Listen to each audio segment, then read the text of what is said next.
এ কি এ রাসেল এ কিসে কিসে কিসে কিসে কিসে তো করে এ কিসে সর্বনাশ করছে। ও কাকা আইতাছে কি এই যে ভাইসা কই গেছলা তুমি, তোমার ডাক দিলাম। এই যে সপ্তম দিকে আইতাছি। আচ্ছা দর্শক আমরা দেখুন বাংলাদেশে বর্তমানে এই রাসেল ভাইবার কতটুকু আতঙ্ক হয়েছে।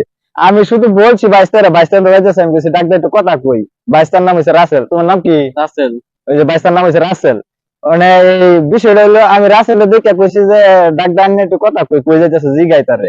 বিষয়টা হলো রাসেল কর পরে এই লোক গুলাই দেখো তো। দেখেন দৌড় যে হচ্ছে, পিছনে তাকানোর সময় নাই, কি বলবো আর।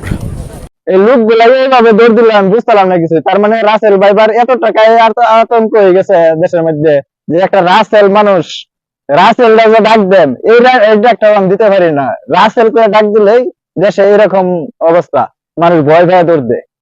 মানে তোমার নাম যে রাসেল, মানে দেশে যে রাসেল ভাই বাড়াইছে, মানে তোমার তো ডাকও দেন জানা ঠিক মতনে।